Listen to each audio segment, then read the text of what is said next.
सभी दोस्तों को नमस्कार। आपका स्वागत है आपके अपने यूट्यूब चैनल पर। तो आज हम अपना जो सब्जेक्ट है साइंस, उसके बारे में डिस्कस करेंगे कि आपको साइंस में क्या क्या चीज़ें पढ़नी है।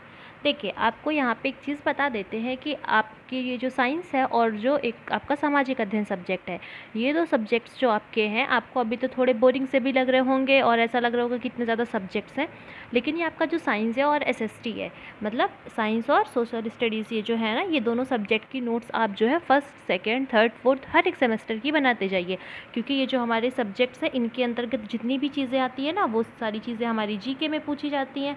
वो जो आपका यूपी टेट में होता है 30 मार्क्स का क्वेश्चन आता है ना, उसमें से ये सारी चीज़ें पूछी जाती हैं। ऐसा नहीं है कि सिर्फ आपसे ईवीएस से ही पूछा जाएगा, ठीक है। तो ये सारी चीज़ें तब आपको एक बर्डन की तरह लगेंगी कि कहाँ से पढ़े, कैसे पढ़े, इस तरीके से लगने लगता है आपको। तो अगर आपने फर्स्ट सेमेस्टर से लेके फोर्थ सेमेस्टर तक के सभी नोट्स प्रॉपर बना करके रख लिए हैं, तो वो आपके एग्ज़ाम में काम आएंगे। तो अगर आपने फर्स्ट सेमेस्टर में नहीं बनाए हैं, तो अब से बनाना शुरू कर दीजिए, है ना, जब जागो तभी सवेरा। और हाँ, आपको यहाँ पे हम साइंस में जितनी भी चीज़ें हैं, ऐसा नहीं है कि सिर्फ आपके जो सिलेबस में लिखा हुआ है, जो बुक में लिखा हुआ है, हम आपको वही पढ़ाएंगे। जो एक्स्ट्रा चीज़ें होती हैं, जो इंपॉर्टेंट चीज़ें होती हैं, या जो किसी अन्य परीक्षा में पूछी गई होती है, वो चीज़ें भी हम आपको यहाँ पे पढ़ाएंगे। हाँ, थोड़ा सा आपको वीडियो देखने में थोड़ा लेंदी लग सकता है, लगेगा कि ये क्या फालतू की चीज़ें पढ़ा रहे।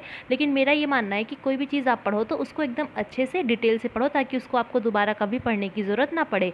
और ऐसा पढ़ना भी क्या कि एक बार नोट्स बनाया आपने, फिर वो किसी काम नहीं आया। तो आपकी नोट्स हम ऐसी बनवाएंगे जो आपके सिर्फ डीएलएड में ही नहीं, बल्कि आप अगर यूपी टेट का पेपर देने जा रहे हो, या फिर अगर आप, अब तो वो पेट होने लग गया है, अगर आप पेट का पेपर देने जा रहे हो तो उन सब में भी वो सारी चीज़ें काम ज़रूर आएंगी। तो आइए, बहुत बात कर ली, अब हम वीडियो शुरू करते हैं, देखते हैं कि हमारा सिलेबस क्या क्या है। तो ये देखिए, यहाँ पे सबसे पहले आपको यहाँ पे दिख रहा होगा हमारा विज्ञान का सिलेबस। इसको थोड़ा जूम कर देते हैं। देखिए, सबसे पहले क्या लिखा हुआ है कि पृथ्वी और आकाश, मतलब अपने को किसके बारे में पढ़ना है, पृथ्वी और आकाश के बारे में पढ़ना है ना।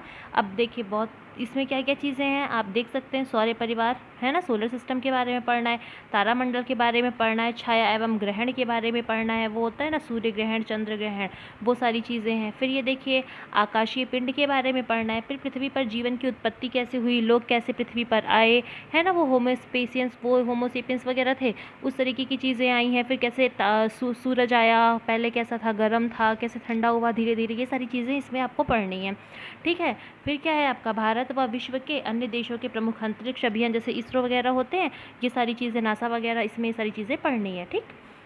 अब देखिए, ये नेक्स्ट आपका क्या आ रहा है, एक मिनट, ये देखिए।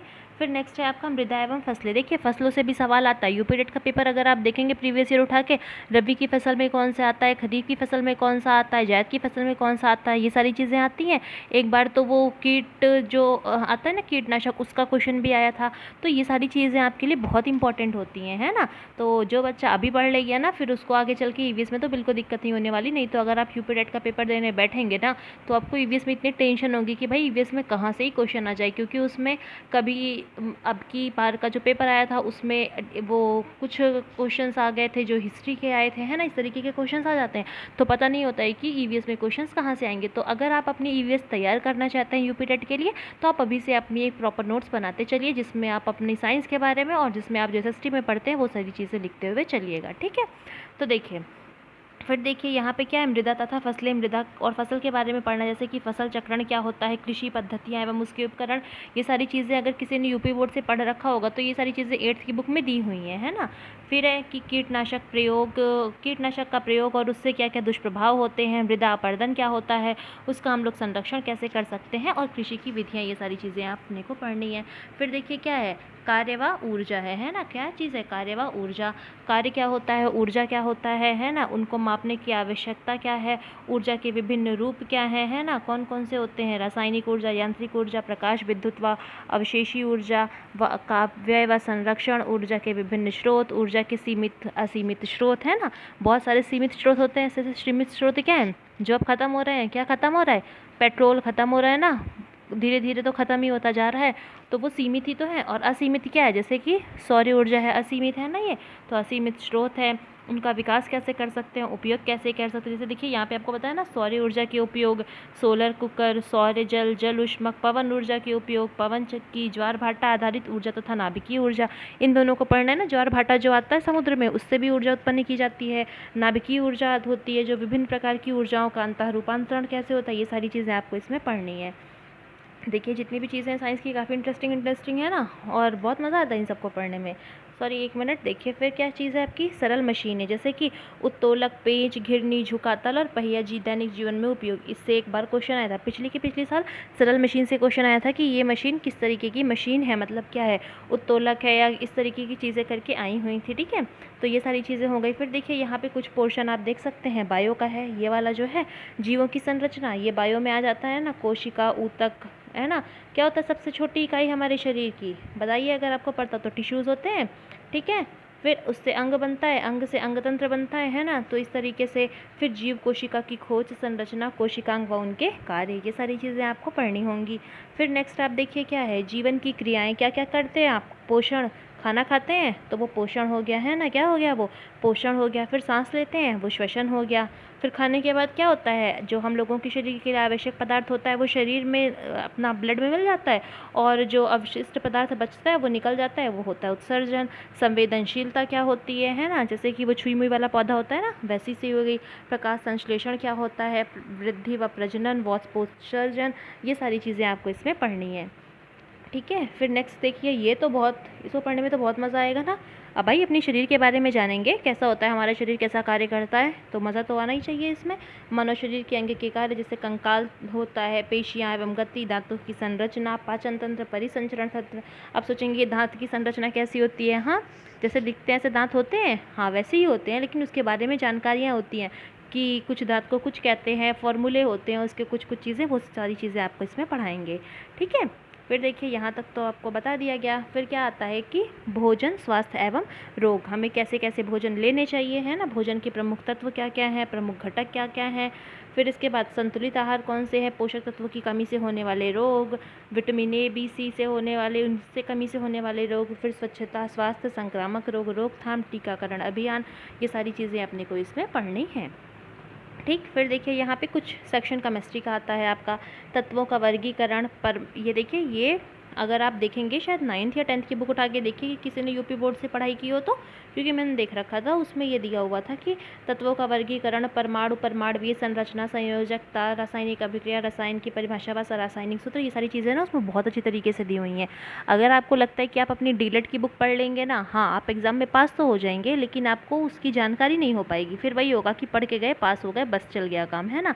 तो इन सब चीज़ों के लिए ना आपने जो अपनी बुक्स पढ़ी हुई हैं पिछली क्लासेस में, अब उसको पढ़िए, उससे ना आपको चीज़ें बहुत अच्छे से समझ में आएंगी और बहुत जल्दी रिकॉल हो जाएगा, क्योंकि आपने ये सब चीज़ें पढ़ रखी हैं। अब ऐसा तो है नहीं कि किसी ने 10th तक की साइंस नहीं पढ़ी है, मोस्टली सभी ने पढ़ रखी होगी, है ना। 99% लोग ऐसे होते हैं जिन्होंने 10th तक साइंस पढ़ी होती है। तो आप उस बुक से पढ़ने की कोशिश किया करिए। आप अगर चाहते हो कि आपको अच्छी नॉलेज मिले हर चीज़ में, तो आप हमेशा किताबों को पढ़िए।